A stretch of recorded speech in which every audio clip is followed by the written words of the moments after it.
डॉक्टरांच्या निष्काळजीपणामुळे गर्भवती महिला आणि तिच्या पोटातील नवजात मुलीचा मृत्यू झाल्याची दुर्दैवी घटना घडली आहे. तुरमोरी गावातील इरम्मा इरप्पा शिगिनहळ्ळी, वय 21, हिला 10 एप्रिल रोजी बिम्स रुग्णालयात दाखल करण्यात आले होते. मात्र दाखल केल्यापासूनच योग्य उपचार न मिळाल्याचा आणि डॉक्टरांनी वेळेत लक्ष न दिल्याचा आरोप कुटुंबियांनी केला आहे. याच निष्काळजीपणामुळे ही घटना घडल्याचे त्यांनी म्हटले आहे. ಇರಮ್ಮ ಮಾತಾಡಿರಿ ನಾವು ಗಂಡ್ರಿ ನಾವು 10ನೇ ತಾರೀಕು ಬಂದು ಇಲ್ಲಿ ಅಡ್ಮಿಟ್ ಆಗಿದ್ವಿ ಸರ. ಇವರ ಟ್ರೀಟ್ಮೆಂಟ್ ಕೊಡ್ತೀರಿ ಸಿಜ್ರಿನ್ ಮಾಡೋದು ನಾವು ಅನ್ನದಿದ್ದು ರೀ. ಡಿಸೆಂಟ್ರಿ ಕಮ್ಮಲ್ಲಿ ಸಿಜ್ರಿನ್ ಮಾಡ್ತಾವೆ ಅನ್ಕೊಂತ ಹೋಗ್ರಿ. ಅನ್ಕೊಂತ ಹೋಗಿರಿ ಡೆತ್ ಆದಿದ್ದು ನಾನು ಸೈ ತೊಗೊಂಡ್ರಿ. ಕೂಸುನ ಬೇಡ ನಾನು ಸೈ ತೊಗೊಂಡ್ರಿ ರಾತ್ರಿ 1:30 ರೀ. ಅವಾಗ ಕೂಸುನ ಸೈ ತೊಗೊಂಡ್ರೆ ಆ ಕೂಸು ಉಳಿಲಿಲ್ಲ ರೀ, ಅವರು ಉಳಿಲಿಲ್ಲ ರೀ. ಇಬ್ಬರು ಡೆತ್ ಆಗ್ಯಾರ ರೀ. ಆ ಡೆತ್ ಆದಿದ್ದು ನಾನು ಸೈ ತೊಗೊಂಡಾರ ಅವ್ರು. ನಮ್ಮ ವೈಫ್ ಡೆತ್ ಆದಿದ್ದು ನಾನು ಸೈ ತೊಗೊಂಡಾರ. ಏನಂತ ಹೇಳಿದ್ರು ಮೊದಲು? ಅವರು ನಾರ್ಮಲ್ ಆಕತ್ತೆ ಅನ್ಕೊಂತ ಹಂಗೆ ಹೊಂಟ್ರಿ ಅವ್ರಿ. ಇವ್ರ ನಮ್ಮ ಹೆಣ್ಮಕ್ಳು ಕೇಳಿರಿ, ಇಲ್ಲ ನಾರ್ಮಲ್ ಆಕತಿ, ನೀನು ಡಾಕ್ಟ್ರು ನಾನು ಡಾಕ್ಟ್ರು ಅಂತ ಇವ್ರು ಹೊಳಗೆ ಕೇಳ್ತಾರಂತ ಅವ್ರು. ಹಾಂ ಒಂದೇದು ಸರ. ಹಾಂ ಅಲ್ಲ, ಅದಕ್ಕಿಂತ ಮುಂಚೆ ನಿಮಗೆ ಟ್ರೀಟ್ಮೆಂಟ್ ಕೊಡುವಾಗ ಏನು ಯಾವುದು ಮಾಹಿತಿ ಕೊಟ್ಟರು? ಏನು ಕೊಟ್ಟಿಲ್ಲ ಸರ. ಅವ್ರು ಟ್ರೀಟ್ಮೆಂಟ್ ಕೊಡಕ್ಕಂತ ಹಂಗೆ ಮಾಡತ್ತಾರ ರೀ. ಅವ್ರ ಲಾಸ್ಟಿಗೆ ಹಿಂಗೆ ಮಾಡ್ಯಾರ ನೋಡಿ ಸರ್. ಏನು ಮತ್ತು ಯಾರೋ ಡಾಕ್ಟರ್ ಬಂದು ನಿಮ್ಗೆ ಏನಾರು ಮಾತಾಡ್ಯಾರನ್ರಿ? ಅವ್ರು ಹೇಳ್ತಾರೆ ರೀ, ನಾವು ಟ್ರೀಟ್ಮೆಂಟ್ ಕೊಡೋದಿದ್ದು ನಾ ಹಿಂಗಾಗೈತೆ ಅಂತಾರೆ ರೀ ಅವ್ರು. ಆ ಹೇಳೋ ಮುಂದೆ ಅವರು ನಾವು ಡಾಕ್ಟ್ರ್ ನೀವು ಡಾಕ್ಟ್ರು ನಮ್ಮನ್ನ ಎಷ್ಟೋ ಸಲ ಕೇಳ್ಯಾರಂತಾರೆ ಅವ್ರು ಹೆಣ್ಮಕ್ಳ ಒಳಗರೆ. ಹಿಂಗೆ ಮಾಡಿ ಕೇರ್ಲೆಸ್ ಮಾಡ್ಯಾರ ಅದಾರೆ.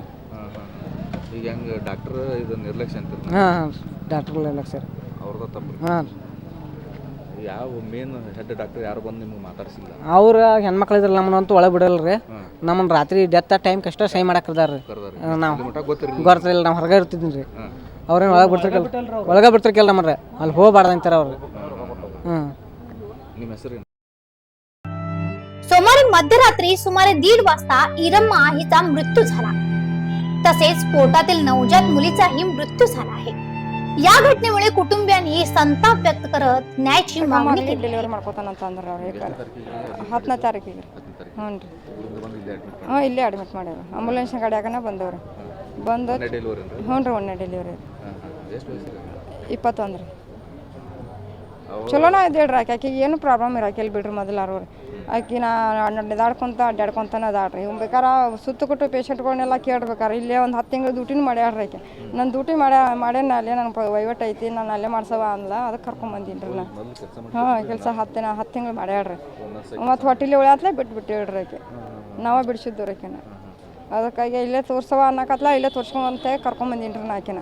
ಹ್ಞೂ ಅಂತ ಟ್ರೀಟ್ಮೆಂಟ್ ಎಲ್ಲ ಕೊಡ್ತೀರಿ ಅವ್ರ. ಹೊರಗೆ ಬರ್ಬಾರ್ದು ಕೊಡ್ತೀರಿ ಅವ್ರು. ಹೆಂಗೆ ಹೊರಗೆ ಬರ್ಕೊಡ್ತಾರೆ ಹಂಗೆ ಅಂತಂದ ಕೊಟ್ಟೇನಿ ರೀ ನಾ. ಈಗ ಡೆಲಿವರಿ ಕಾಟಾಕ್ ಹಾಕೋರಾಗ ಅಂದ್ರೆ ಹಿಂಗಾಗೈತೆ ರೀ ಸರ್.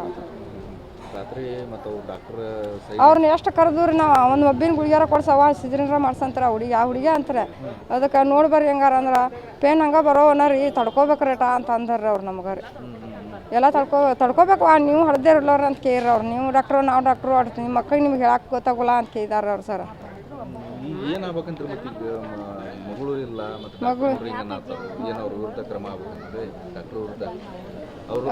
ಅವ್ರಿಗೆ ಯಾವ ಕ್ರಮ ಆಗಬೇಕಾರೆ ಸರ್. ನಮ್ಮ ಮಕ್ಕಳು ನಾವು ಹೆಂಗೆ ಕಳ್ಕೊಂಡವಲ್ರಿ, ಅವ್ರಿಗೂ ಹಂಗೆ ಶಿಕ್ಷೆ ಕೊಡಬೇಕಾರೆ ನಾವು. यावेळी बिम्सच्या वैद्यकीय अधिकाऱ्यांनी आपल्याकडे कोणतीही निष्काळजीपणा झालेली नाही असे स्पष्टीकरण दिले.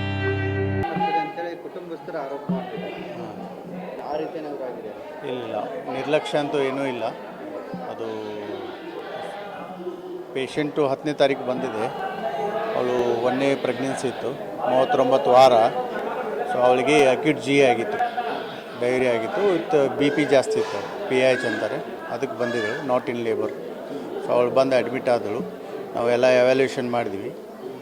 ಆಮೇಲೆ ಆ್ಯಂಟಿ ಹೈಪರ್ಟೆನ್ಸಿವ್ ಹಾಕಿದ್ವಿ. ಅವಳು BP ಕಂಟ್ರೋಲ್ ಆಯಿತು. ಡೈರಿಯಾಗೂ ಟ್ರೀಟ್ಮೆಂಟ್ ಶುರುವಾಗಿತ್ತು. ಆಮೇಲೆ 39 ವೀಕ್ಸ್ ಇರೋದನ್ನು ವೆಯ್ಟ್ ಮಾಡಿದ್ವಿ. ಸೊ ಅವಳು ಸ್ಪಾಂಟೇನಿಯಸ್ ಲೇಬರಲ್ಲಿ ಹೋದಳು ನಿನ್ನೆ ರಾತ್ರಿ 12 ಗಂಟೆಗೆ. ಕುಟುಂಬಸ್ಥರು ಹೇಳ್ತಾರೆ ಸರ್, ನಾವು ಪದೇ ಈ ರೀತಿ ಸಮಸ್ಯೆ ಆಗ್ತದೆ, ಸೀಸರ್ ಮಾಡಿರಿ. ಮತ್ತು ಆ ಹುಡುಗಿ ಪ್ಯಾರಾಮೆಡಿಕಲ್ ಇರೋದ್ರಿಂದ ಆ ಹುಡುಗಿ ಕೂಡ ಹೇಳ್ತಿದ್ದೆ ನನಗೆ ಈ ರೀತಿ ಚಿಕಿತ್ಸೆ ಕೊಡಿ, ಇಲ್ಲ ಅಂದರೆ ನನಗೆ ಸಮಸ್ಯೆ ಆಗುತ್ತೆ. ಇಲ್ಲ ಸಿಜರಿನಿಗೂ ಯಾರು ಡಾಕ್ಟರ್ ಸಮೀಪ ಹೋಗಲಿಲ್ಲ. ಇಲ್ಲ ಸಿಜರಿನಿಗೂ ಈ ಸಾವಿಗೆ ಯಾವ ಸಂಬಂಧ ಇಲ್ಲ. ಸಿಜರಿನ ಇದಕ್ಕೆ ಅವಶ್ಯಕತೆ ಇರಲಿಲ್ಲ. ಸಿಜರಿನ್ ಮಾಡಿದರೆ ಮತ್ತು ಬೇರೆ ಔಟ್ಕಮ್ ಆಗ್ಬೋದಿತ್ತು. ಬಟ್ ಸಿಜರಿನ್ಗೂ ಇದಕ್ಕೂ ಏನು ಸಂಬಂಧ ಇಲ್ಲ. ಅವಳು ಸಾವಿಗೆ ಕಾರಣ ಏನಂದರೆ ಪಲ್ಮನರಿ ಎಡಿಮಾ ಅಂದರೆ ಲಂಗಲ್ಲಿ ನೀರು ತುಂಬಿಡುತ್ತೆ. ಲಂಗ್ ಇರೋದು ಉಸಿರಾಟಕ್ಕೆ, ನೀರು ತುಂಬಿದರೆ ಉಸಿರಾಟಕ್ಕೆ ಆಗಲ್ಲ. ಸೊ ದ್ಯಾಟ್ ಈಸ್ ಅ ಕಾಸ್. ಸದ್ಯಕ್ಕೆ ಗೊತ್ತಿರೋ ಅಂಶ ಅಂದರೆ ಇದು. ಅದು ಯಾಕಾಗುತ್ತೆ ಅಂದರೆ PH BP ಹೆಚ್ಚಾಗೋದ್ರಿಂದ ಇಡೀ ಶರೀರ ಹಾಳಾಗುತ್ತೆ. ಸೊ ಬ್ರೈನ್ ಆದರೆ ಜಟಿಗೆ ಬರುತ್ತೆ, ಲಂಗ್ ಆದರೆ ಲಂಗಲ್ಲಿ ನೀರು ತುಂಬುತ್ತೆ, ಕಿಡ್ನಿ ಆದರೆ ಕಿಡ್ನಿ ಹಾಳಾಗುತ್ತೆ. ಹಿಂಗೆಲ್ಲ ರೀತಿ ಲಿವರ್ ಅಂದರೆ ಲಿವರ್ ರಪ್ಚರ್ ಆಗುತ್ತೆ, ಲಿವರ್ ಫೇಲರ್ ಆಗುತ್ತೆ. ಸೊ ಇವೆಲ್ಲ complication of PH, dead complication. So ಯಾರಿಗಾಗುತ್ತೆ ಯಾರಿಗಾಗಲ್ಲ ಅಂತ ಪ್ರಿಡಿಕ್ಟ್ ಮಾಡೋಕ್ಕಾಗಲ್ಲ. ಸೊ ಈಗ ಬಂದಾಗ ಲೋ ರಿಸ್ಕ್ ಅವಳು. ಬಟ್ ಇದೆಲ್ಲ ಆದದ್ದು ಒಂದು 5-10 ನಿಮಿಷ ಟೈಮ್ ಕೊಡುತ್ತೆ ನಮಗೆ. ಬಡ ಲಂಗಲ್ಲಿ ನೀರು ತುಂಬಿದ್ರೆ ಏನು ಮಾಡೋಕ್ಕಾಗುತ್ತೆ? ನಾವು ಇಂಟ್ಯೂಬೇಟ್ ಮಾಡಿದ್ದೀವಿ. ಅದರ ಕುಟುಂಬಸ್ಥರು ಏನಿದೆ, ನಾವು 10 ತಾರೀಕಿದ್ದು ನಾರ್ಮಲ್ ಆಗಿ ಹೆಣ್ಮಗಳು ಆಗಲಿಲ್ಲ ಅಂದಿದ್ರೆ ನಾವು ಬೇರೆ ಕಡೆ ಹೋಗ್ತಾ ಇದ್ವಿ. ಇಲ್ಲ ಅಂತ ಇನ್ಫಾರ್ಮೇಶನ್ ಮಾಡಲಿಲ್ಲ, ಇಲ್ಲ ಒಳಗಡೆ ಬಿಡಲಿಲ್ಲ ನನಗೆ. ಇಲ್ಲ ಅವ್ರ ತಾಯಿ ಇದ್ದರು, ಡೆಲಿವರಿ ಟೈಮಲ್ಲಿ ತಾಯಿ ಇದ್ದರು, ಗಂಡು ಮಕ್ಕಳನ್ನ ಒಳಗೆ ಬಿಡೋಲ್ಲ. ಬಟ್ ಇದು ಸಡನ್ ಆಗಿತ್ತು, ಲೋ ರಿಸ್ಕ್ ಹೈ ರಿಸ್ಕ್ ಆಗುತ್ತೆ. ಇದು ಮೆಟರ್ನಿಟಿಯಲ್ಲಿ ಆಗಿದೆ, ನಾರ್ಮಲ್ ಫಿನಾಮಿನ ಇದು ಆಗುತ್ತೆ. ಇದು ಜನ ತಿಳ್ಕೊಬೇಕು. ಈಗ ಏನು ಯಾವುದಕ್ಕೆ ತೊಂದರೆ ಯಾವಾಗ ಆಗುತ್ತೆ ಅಂದರೆ ಲೋ ರಿಸ್ಕ್ ಇದ್ದಾಗ ಸಡನ್ ಆಗಿ ಹಿಂಗೆ ಆಗುತ್ತೆ. ನಮಗೂ ಟೈಮ್ ಸಿಗೋಲ್ಲ, ಅದಕ್ಕೂ ಸಿಗೋಲ್ಲ. ಇದನ್ನು ಒಪ್ಕೋಬೇಕು. ಅದಕ್ಕಿಂತ ಮೊದಲು ಒಂದು ಪೇಷಂಟ್ ಇತ್ತು, ಹಾರ್ಟ್ ಪೇಷಂಟು, ಅದನ್ನು ನಾವು ಕಳಿಸಿದ್ವಿ KLಗೆ. ಸೊ ಯಾವ ಪೇಷಂಟ್ ಕಳಿಸ್ಬೇಕು, ಯಾವ ಪೇಷಂಟ್ ಕಳಿಸ್ಬಾರ್ದು ನಮ್ಗೆ ಗೊತ್ತಿರುತ್ತೆ. This is very unfortunate incident that happen at mid-night. ಮತ್ತು ಟೈಮ್ ಇರೋಲ್ಲ. ಈ ಒಂಥರ ಹಾರ್ಟ್ ಅಟ್ಯಾಕ್ ಆದಂಗೆ ಇದೆ, ಸಡನ್ಲಿ. 5 ನಿಮಿಷದಲ್ಲಿ ನಿಮ್ಗೆ ಏನು ಮಾಡೋಕ್ಕಾಗುತ್ತೆ? ಸೊ ಸಿಜರಿನ್ ಮಾಡಿದರೆ ಉಳಿತಿತ್ತು, ಅವೆಲ್ಲ ಸತ್ಯದಕ್ಕೆ ದೂರ. They are not scientific. ಅವ್ರ ಅನಿಸಿಕೆ, ಅದು ಅವರ ಆಸೆ. ಬಟ್ ನಿಜ ಇದು ಹಿಂಗಿರುತ್ತೆ. ಸರ್ ಮಂತ್ಲಿ ಎಷ್ಟಿದೆ ಸರ್ ಆಮೇಲೆ ಏನು ಅಂದರೆ ಹಾಸ್ಪಿಟಲ್ದು ಮಂತ್ಲಿ ಜನನ ಪ್ರಮಾಣ ಎಷ್ಟಿದೆ ಈಗ? 600 700. ಸೊ 600 700 ಡೆಲಿವರಿ ಆಗುತ್ತೆ. ಅದರಲ್ಲಿ ಅರ್ಧ ಸಿಜರೇನೇ ಆಗುತ್ತೆ. ಮುಂಚೆಲ್ಲ ಜಾಸ್ತಿ ಇರಲಿಲ್ಲ, ಈಗ ಯಾಕೆ ಕಡಿಮೆ ಆಯಿತು? ಪೆರಿಫೆರಿ MCH ಆಗೋದ್ರಿಂದ ಈಗ ಬೈಲಹೊಂಗಲ್ ಇದೆ, ಇದು ಖಾನಾಪುರ ಇದೆ, ಸಂಕೇಶ್ವರ್ ಇದೆ, ಗೋಕಾಕ್ ಇದೆ. ಪೆರಿಫೆರಿ ಎಲ್ಲ MCH they are all doing good job. So ನಮ್ಮ ಪೆರಿಫೆರಿ, ನಮ್ಮ ರೆಫರೆನ್ಸ್ ಕಮ್ಮಿ ಆಗಿದೆ. ಒಂದು ಆರೋಪ ಸರ್, ಇಲ್ಲಿ ಸರಿಯಾಗಿ ಟ್ರೀಟ್ಮೆಂಟ್ ಆಗ್ತಾ ಇಲ್ಲ, ಹಾಗಾಗಿ ಬರೋದಕ್ಕೆ ಹೆದರ್ತಿದ್ದಾರೆ. ಇಲ್ಲ ಅದು ಸತ್ಯದಿಂದ. ಈಗ 600 ಎಷ್ಟು ಜನಕ್ಕೆ ಹಿಂಗಾಗಿರುತ್ತೆ ಹೇಳ್ತೀನಿ ನೀವು? ಹಾಂ, ಒಬ್ರಿಗೆ ಆಗಿರ್ತದೆ. ಸೊ ಇಂಥ ಇಬ್ಬರಿಗೆ ಹಿಂಗಾಗಿರ್ತದೆ. ಅದು अनप्रेडिक्टेबल. घटनेची माहिती मिळताच APMC पोलीस ठाण्याचे CPI उस्मान औटी आणि PSI सरदार मुत्तती यांनी घटनास्थळी भेट देऊन पाहणी केली आहे. अशा आणखीन अपडेटसाठी फॉलो करा वॉइस ऑफ इंडिया.